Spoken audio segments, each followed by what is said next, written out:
இன்றைக்கு extreme liquid என்ன, அதை எப்படி நம்ம மார்க்கெட்டை கண்டுபிடிக்கிறது, என்ன மாதிரி அதை யூஸ் பண்ணுறது சொல்லி பார்ப்போம்.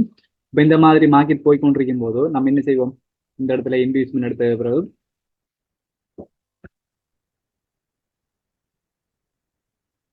இதை ஒரு ஹையா மார்க் பண்ணுவோம், இது ஒரு லோவா இருக்கும், அப்படித்தானே? ரைட். அப்படி இருக்கும்போது இந்த இன்வெஸ்ட்மெண்ட் கீழே இருக்கிற ஒரு ஃபுல் பேக்ல இருக்கிற ஓட பிளாக் இருந்தால் அதை நம்ம கிங் ஓட பிளாக் மார்க் பண்ணுவோம். லோவில் இருந்து எங்கேயாச்சும் ஒரு இடத்துல ஒரு ஓட பிளாக் இருந்தால் அதை குயின் ஓட பிளாக் வந்து மார்க் பண்ணுவோம். இப்போ நான் எக்ஸாம்பிளுக்கு இதுக்குள்ள இந்த ஓட பிளாக்குமே இல்லை, இந்த இடத்துல இருக்கி அப்படி வந்து வச்சுக்கொள்வோம். சரியா? அப்ப இதை சொல்றது குயினோட பிளாக் பண்றது, அப்படித்தானே? இப்ப உங்களுக்கு பார்க்கும்போது இந்த கிங்கோட பிளாக் ஃபெயில் ஆயிடும். கிங்கோட பிளாக் ஃபெயில் ஆனது பிறகு நீங்க என்ன செய்வீங்கன்னா வெயிட் பண்ணுவீங்க, இந்த குயினோட பிளாக்ல ஒரு என்ட்ரி ஒன்று எடுப்ப மாட்டேங்குது. அப்ப இது பண்ணாவில் நீங்க அனலைஸ் பண்றீங்கன்னு வச்சுக்கோங்க. பண்ணாவில் இருக்கும்போது மிச்ச நேரமா வெயிட் பண்ணுவீங்க, அப்படித்தானே? இந்த மாதிரி கொண்டு கொடுத்து மார்க்கெட் வருது. அப்ப இதுல இருந்து ஒரு என்ட்ரி ஒன்று எடுப்போம் ரெண்டு வெயிட் பண்ற நேரத்துல ஓட பிளாக் பக்கத்துல வந்து மார்க்கெட் காத்திருக்க மேல போகணும். அப்ப அதை போல ஒரு வேதனை எங்கேயுமே இல்லை, அப்படித்தானே? ரைட். இப்போ பெர்பவுண்ட் வரும், இதுதானே எஸ்எம்சி. எஸ்எம்சி என்றால் கிங்கோட பிளாக் ஃபெயில் ஆனது பிறகு குயினோட பிளாக் என்று போவோமே. இந்தோட பிளாக் ஏன் வராம போச்சு, அப்ப பிள்ளையா படிச்சிருக்கேமா, பிள்ளையா படிச்சாங்களான்னு சொல்லி எல்லாம் யோசிப்போம். அப்ப இதுக்கு முதல்ல நான் நிறைய வீடியோல சொல்லியிருக்கேன், ஒரு விஷயம் நடக்கலன்னு இருக்குன்னா அதுக்கான காரணம் என்னன்றோ கட்டாயம் கண்டுபிடிக்கணும்னு சொல்லி. ரைட். இந்த மாதிரி இந்த ஓட பிளாக்ல மார்க்கெட் வராம விடையாள திரும்பின காரணம் இந்த எக்ஸ்ட்ரீம் லிக்விடிட்டி அப்படின்றது. இப்ப எக்ஸ்ட்ரீம் லிக்விடிட்டி என்னன்னு சொல்லி பார்க்கணும். இதுக்கு extreme liquidity engineer liquidity name இருக்கு, நேம் முக்கியம் இல்லை, விஷயத்தை விளங்கிட்டீங்கன்னா சரி. இப்ப எக்ஸ்ட்ரீம் லிக்விடிட்டி என்ன சொல்றோம் பாருங்க. நம்ம இந்த ஸ்ட்ரக்சர்ல ஒரு இடத்துல குயினோட பிளாக் கொண்டு மார்க் பண்ணுவோம், அப்படித்தானே? அந்த குயினோட பிளாக்கு மேலுக்கு இருக்கிற அந்த ஃபுல் பேக்கை தான் எக்ஸ்ட்ரீம் லிக்விடிட்டி சொல்லி சொல்லுவோம். சிம்பிள் விஷயம், குயினோட பிளாக்கு மேலுக்கு இருக்கிற ஃபுல் பேக்.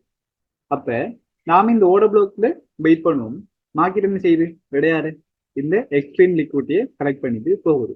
அப்ப நீங்க இதுல தெரிஞ்சு கொள்ள வேண்டிய விஷயம் என்னன்னா, இந்த ஓட பிளாக் மார்க்கெட் வராம போனதுக்கான காரணம் இடையில வைக்கிற அந்த எக்ஸ்ட்ரீம் லிக்விடிட்டியை கலெக்ட் பண்ணிட்டு போனது, அப்படித்தானே? ரைட்.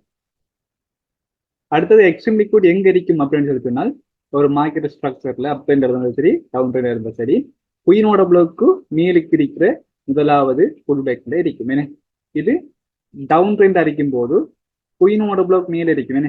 ஆகவே அந்த குயினோட பிளாக்கு கீழே இருக்கிற ஃபுல் பேக் தான் வரும் ஒரு எக்ஸ்ட்ரீம் லிக்விடிட்டியா.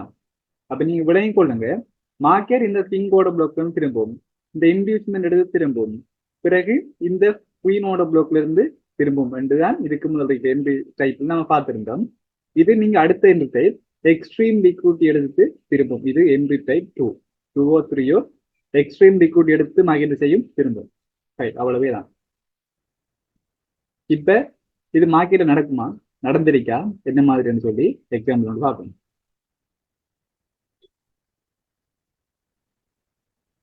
இப்ப இதுல பாருங்க,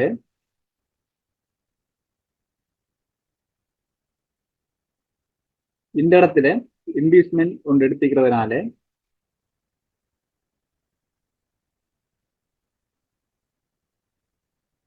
நான் இது ஒரு ஹை எடுப்பேன்.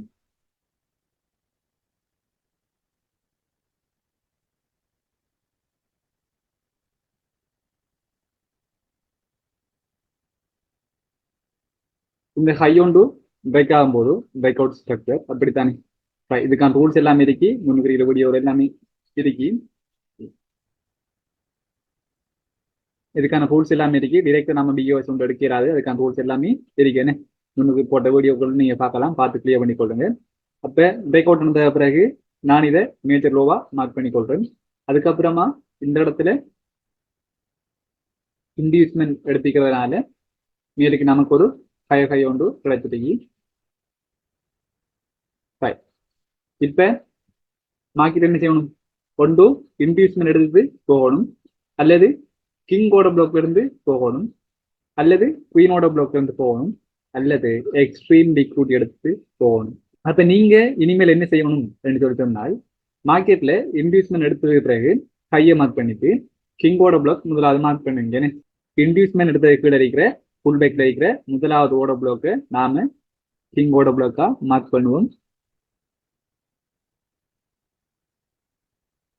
கிங்கோட பிளாக் என்ன இதை பார்த்தா தெரியுது உங்களுக்கு, இது ஃபெயில் ஆகிருக்கு. அப்ப நமக்கு விளங்கிடும் மார்க்கெட் கீழே வாரத்துக்கான வாய்ப்பு இருக்கு அப்படின்னு சொல்லி. அடுத்து என்ன செய்ய போறோம், குயினோட பிளாக்கை மார்க் பண்ணுவோம்.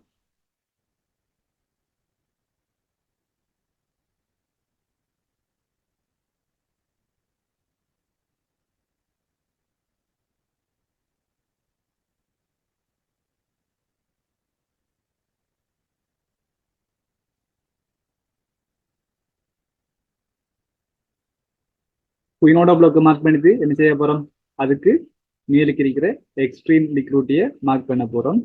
இதுல முக்கியம் அந்த புல் பேக் நம்ம கண்டுபிடிக்கிறதுக்கு தெரியணும்.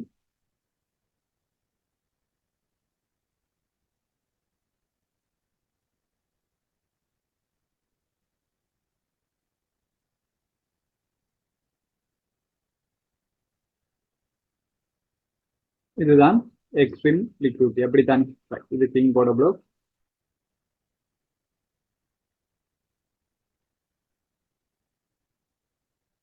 இது குயினோட பிளாக், இடையில எக்ஸ்ட்ரீம் லிக்விடிட்டி இருக்கு. சரி, இந்த கிங்கோட பிளாக் ஃபைல் ஆனது பிறகு நமக்கு விளங்கிடும் மார்க்கெட் கீழுக்கு வரதுக்கான வாய்ப்பு இருக்குன்னு சொல்லி. அப்ப இந்த குயினோட பிளாக்ல தான் நீங்க இவ்வளவு காலமா வெயிட் பண்ணி கொண்டு வந்துட்டீங்க. எந்த டைப் பன் பார்த்ததுக்கு பிறகு அப்படித்தானே. ஆனா இடையில திரும்பிருக்கு பாத்தீங்கன்னா உங்களுக்கு விளங்கும் எக்ஸ்ட்ரீம் லிக்விடிட்டியை இந்த இடத்துல ஸ்வீப் பண்ணிட்டு திரும்பி இருக்கு. அப்ப நீங்க என்ன செஞ்சிருப்பீங்க, கன்ஃபர்மேஷன் பார்த்து இதுல ஒரு பை ஒன்று போட்டுருப்பீங்க. அப்படித்தானே கன்ஃபர்மேஷன் டைப் பன் 2 ஒன்று இருக்கு. இது ஒரு நீட்டமான பிக்ன்றதுனால உங்களுக்கு இதுல எந்த கிடைச்சிருக்கு மாதிரியான தெரியாது. அதிகமா கன்ஃபர்மேஷன் பார்த்து எடுக்கும்போது இதுல ஒரு பை ஒன்று எடுத்திருக்கலாம். எடுத்து உங்களோட டிபி எல்லாமே செட் பண்ணி ஸ்டாப் லாஸ் இந்த மாதிரி கீழே வச்சிருப்பீங்க. மார்க்கெட் கொஞ்சம் மேலே போனதுக்கு அப்புறமா நீங்க என்ன செஞ்சிருப்பீங்க, உங்களோட ஸ்டாப் லாஸை என்ட்ரி பிரைஸுக்கு மாற்றி விட்டுருப்பீங்க. அப்ப அதனால உங்களுக்கு இந்த இடத்துல டிபிஎம் கிட்ட ஆயிட்டு அதுக்கப்புறம் மார்க்கெட் கீழே வந்துருக்கு. அப்ப இந்த இடத்துல உங்களுக்கு ப்ராஃபிட் ஒன்று புக் ஆயிருக்கும். அப்படித்தானே. நீங்க இதுல அந்த டிபியை புக் பண்ணாம இந்த ஹை வரைக்கும் வச்சிருந்தால் கூட எந்த பிரச்சனையும் இல்லை இந்த இந்த சிச்சுவேஷனை பொறுத்து. சரியா. அப்ப இதுல உங்களுக்கு இதுல ஸ்டாப் லாஸ் பட்டுது என்று வைங்களேன்.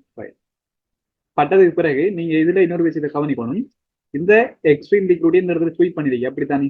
ஸ்வீப் பண்ணி என்ன செஞ்சிருக்கி, மறுபடியும் எக்ஸ்ட்ரீம் லிக்விடிட்டி ஸ்வீப் பண்ணின அந்த பிக்க என்ன செஞ்சிருக்கி, திரும்ப ஸ்வீப் பண்ணிருக்கி.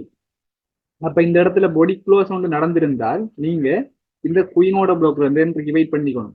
ஆனா ஸ்வீப் பண்ணப்பட்ட பிக்கையே இந்த இடத்துல ஸ்வீப் பண்ணப்பட்டிருக்கிறதுனால நமக்கு நல்லாவே கன்ஃபார்ம் ஆயிட்டு மார்க்கெட் கட்டாயம் என்ன செய்ய போதும், மேல போக போதும் அப்படின்னு சொல்லி. அதனால நீங்க இதுல ஒரு என்ட்ரி ஒன்று எடுத்திருக்கலாம். கன்ஃபர்மேஷன் பார்த்து எடுத்து நீங்க உங்களோட ரிஸ்க் அண்ட் ரிவார்டை பொறுத்த வரைக்கும் டிபியை செட் பண்ணி வைக்கலாம். அப்ப இந்த மாதிரி தான் மார்க்கெட் எக்ஸ்ட்ரீம் லிக்விட் எடுத்து போகும். ஏன்னு அப்ப உங்களுக்கு இன்றைக்கு புதுசா ஒரு விஷயம் படிச்சிருப்பீங்க. இவ்வளவு நாளும் என்னுடைய பன் பார்த்து நீங்க என்ன செஞ்சிருப்பீங்கன்னு சொல்லிட்டுனால், ஒன்று இன்வெஸ்ட்மெண்ட் எடுத்த அப்புறமா என்ட்ரி கிடைக்குதா அப்படின்னு சொல்லி வெயிட் பண்ணி பார்த்துருப்பீங்க. அல்லது அந்த கிங்கோட பிளாக்ல எடுத்திருப்பீங்க, அல்லது குயினோட பிளாக்ல எடுத்திருப்பீங்க. அடுத்தது உங்களுக்கு நீங்க பார்க்கலாம் மார்க்கெட்ல ஸ்ட்ரக்சர் மார்க் பண்ணும்போது குயினோட பிளாக்கோட சேர்த்து எக்ஸ்ட்ரீம் லிக்விடிட்டியை நீங்க மார்க் பண்ணணும். இந்த மாதிரி எக்ஸ்ட்ரீம் லிக்விடிட்டியை கலெக்ட் பண்ணிட்டு மார்க்கெட் நீள போறதுக்கான வாய்ப்பு இருக்கு. சரியா. இது அடிக்கடி நடக்கும். ஆனா எல்லா நேரத்திலுமே நம்ம எதிர்பார்க்கிற மாதிரி டிபி தான் புக் ஆகும், ஸ்டாப் லாஸ் ஹிட் ஆகாது என்று இல்லை, ஒரு நாளுமே இல்லை. சில நேரம் எப்படி நடக்கும்டா, இந்த எக்ஸ்ட்ரீம் லிக்விடிட்டியை ஸ்வீப் பண்ணுவான். ஸ்வீப் பண்ணி கொஞ்சம் மேல போற மாதிரி போய் அதுக்கப்புறமா கீழே இறக்கி நம்மளோட ஸ்டாப் லாஸ் அடிப்பான். அப்ப இந்த மாதிரி நடக்கும். இதுல இருந்தா நீங்க தப்பணுமாக இருந்தால் உங்களோட ரிஸ்க் மேனேஜ்மெண்ட் ரொம்ப முக்கியம், மணி மேனேஜ்மெண்ட் அதோட முக்கியம். இதுதான் யூஸ் பண்ணி நீங்க ஒரு இந்த எந்த செட்டப்பை பயன்படுத்தினீங்கன்னா உங்களுக்கு இதுல இருந்து ப்ராஃபிட் ஒன்று மேக் பண்ணலாம். அப்ப நீங்க இதுவரைக்கும் யூடியூப்ல அந்த வீடியோவை ஒன்று பார்க்கல என்றால் ஃபுல் பேக் கண்டென்ட் பாருங்க, ஓட பிளாக் கண்டென்ட் பாருங்க, பிறகு பேயாவலிக்கப் கண்டென்ட் பாருங்க, ஒரு ஸ்ட்ரக்சர் இப்படி வரையிறோன்னு பாருங்க, பிறகு எந்த டைப் பன் பாருங்க, அதுக்கப்புறமா இந்த வீடியோவை பாருங்க. உங்களுக்கு ஃபுல் அண்ட் ஃபுல் கிளியர் ஆகும். அதுக்கப்புறமா நீங்க எந்த கோர்ஸுமே ஜாயின் ஆக தேவையில்லை, இதை மட்டும் வச்சு கொண்டு கூட ஏர்ன் பண்ணலாம். ஆனால் இது மட்டுமே எஸ்எம்சி இல்லை, இன்னும் 50% எஸ்எம்சி இருக்கு. அரை எஸ்எம்சியை படிச்சுட்டு அது வேலை செய்யாது இது வேலை செய்யாதுன்னு சொல்லி குழம்பி கொண்டு இருக்காமல் 100% வரைக்கும் நீங்கள் எஸ்எம்சியை படிச்சுட்டு தெளிவாக ஒரு ட்ரேடிங் ஸ்டார்ட் பண்ணிங்கன்னா உங்களுக்கு ஏர்ன் பண்ணிடும்.